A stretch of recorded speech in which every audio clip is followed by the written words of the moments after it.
Hi, welcome to this Festive Tech Calendar 2023 presentation. Now, Rudolph the Red-Nose Reindeer is well known for having a shiny nose, but he also has a lot of PowerShell scripts and functions that he'd like to share with his reindeer friends. So let's join our friendly caribou as he packages his code into his first PowerShell module that he can share with Dasher, Dancer and the other reindeer. Or if you're watching this the other 11 months of the year, find out how to create a shareable PowerShell module from your existing functions. My name's Chris Bradshaw. I'm an IT engineer who spends a lot of my time working with PowerShell, and I'm going to share some of that PowerShell knowledge with you today. So in this session, we'll be having a look at what a PowerShell module is and why Rudolph or you might want to build one. Then we'll jump into a demo and see how our shiny-nosed friends can convert his existing PowerShell functions into a module. And finally, we'll have a look at how Rudolph can share that module with his reindeer friends. So let's start then by looking at why we should build a PowerShell module. Wait, what is a PowerShell module? Well, essentially it's a package containing PowerShell commands. But this isn't new. If you've used PowerShell, you've been using modules. All those commandlets that you use in PowerShell every day come from modules. Let's have a quick look. Here we have a PowerShell window running in Windows Terminal, and we can do get module minus list available, and this will return us a very long list of modules. And as you can see, there's quite a lot of modules there. Let's look at one of the commands we use regularly, get item. So we use get command, get item, and this shows us that the commandlet get item has come from the module Microsoft.PowerShell.management. So that commandlet that we use, every day in PowerShell is from a module. PowerShell is all built on modules, and they do all sorts of things. For example, if we want to look at the modules for Microsoft Azure, we can do get module list available, and we can put a wildcard in there to say we want all the modules for AZ, and that will go away and produce the list of Azure modules that we have available and installed.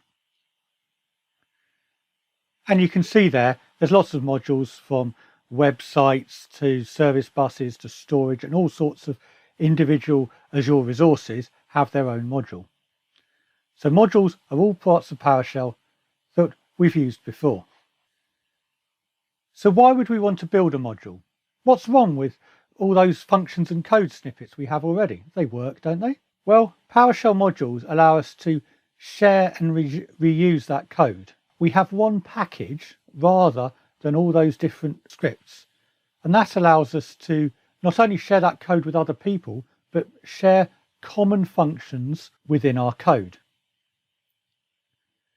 Helper functions, for example. We can manage the dependencies of these different functions against each other. So let's look at a quick example of some code.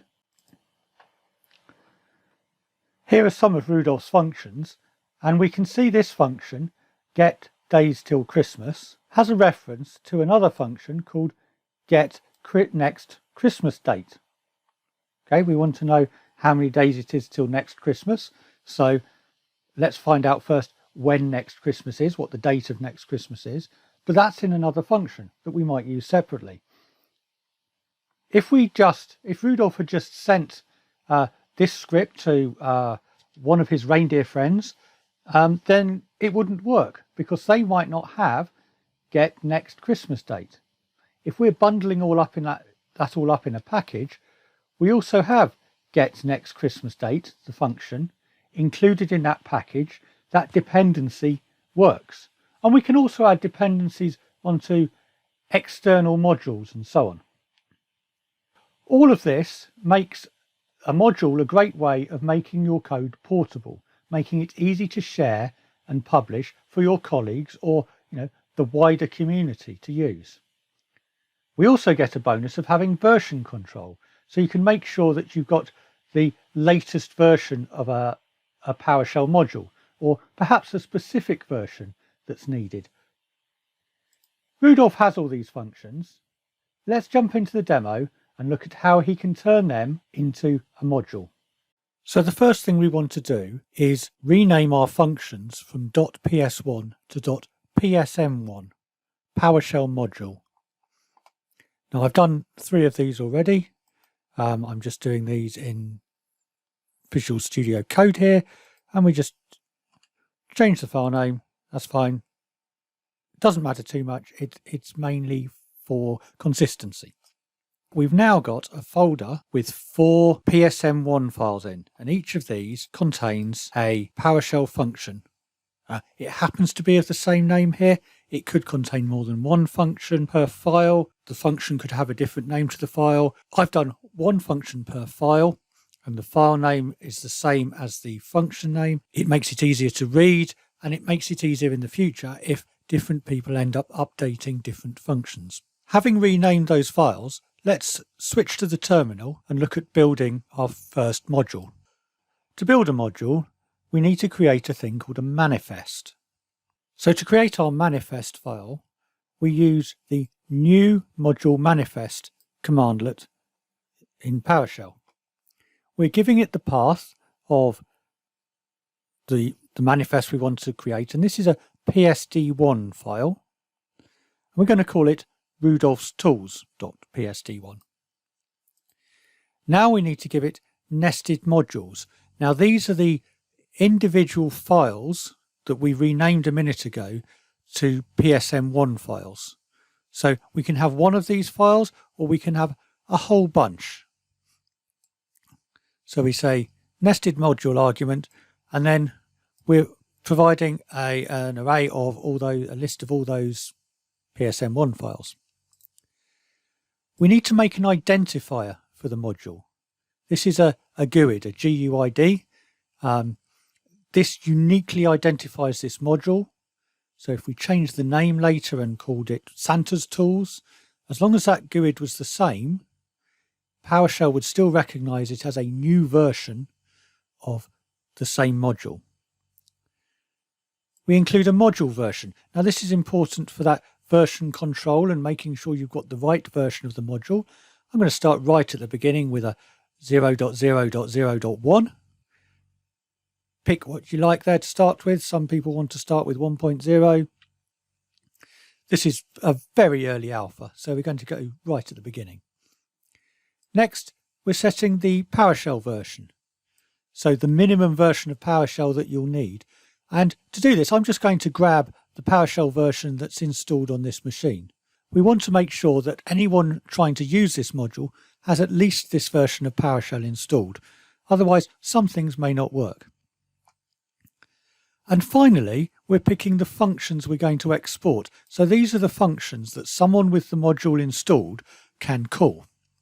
There may be other functions in these files. There may be helper functions and so on that we don't want the end user to call directly. But in this case, I've put these 4 functions and I've made them all available to the end user. So that's just the function name. That's not the file name. That's the function name. So get Christmas tree, as we saw in our code. And that's it. So we'll run that and we can look at the file that it's generated. So here we go. Rudolph's tools.psd1 now exists. It has our module manifest. It's got some comments at the top just to explain what it is. And then those parameters that we've passed to the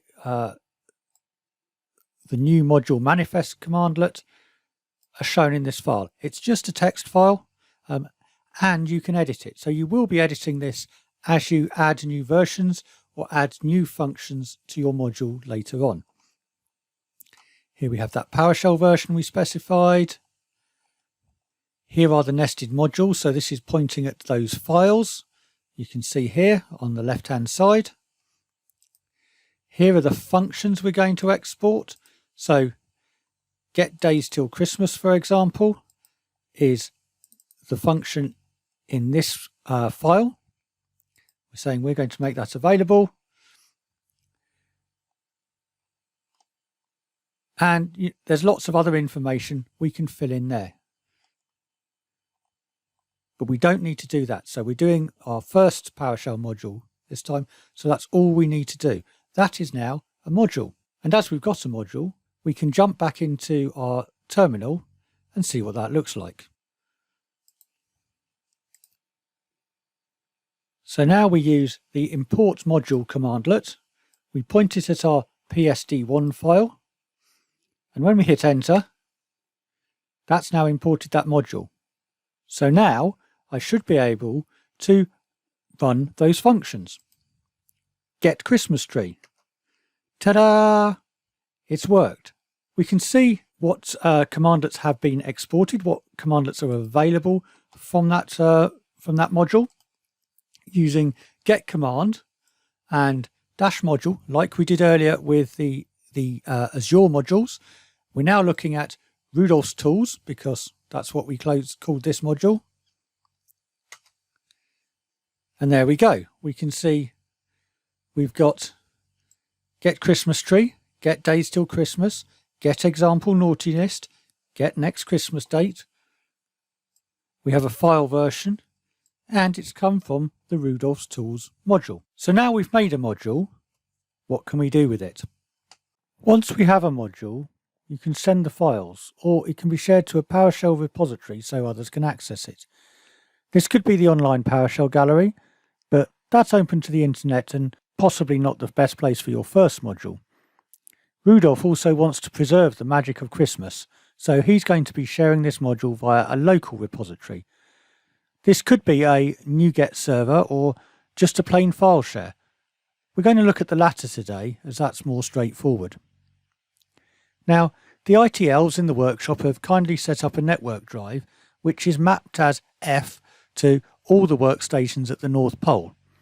And Rudolph has copied his files there, so the manifest and all the PowerShell module files. We can go and have a look. We've said these are on the F drive, so from a workstation, we're just going to have a look.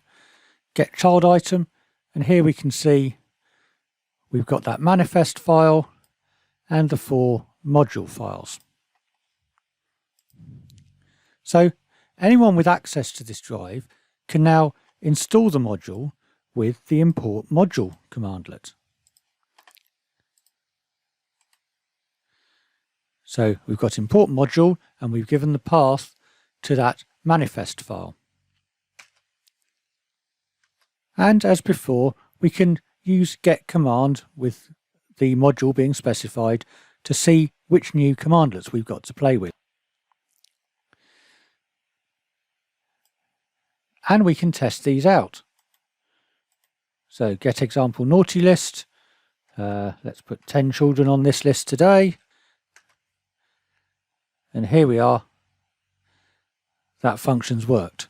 So any of Rudolph's reindeer friends could be running this module as long as they've got access to that folder. Today we've looked at how Rudolph can take a bunch of PowerShell functions, make them into a PowerShell module, and then share it with his reindeer friends. There's much more you can do with PowerShell modules, so I definitely recommend checking out the documentation on Microsoft Learn to see just what other possibilities are out there. Thank you for listening to my talk today, and a special thanks to the Festive Tech Calendar team for putting this wonderful series of events on yet again this December. There's a link in this slide to further resources for this presentation, and all that leaves me is to say Merry Christmas, season's greetings, and a Happy New Year.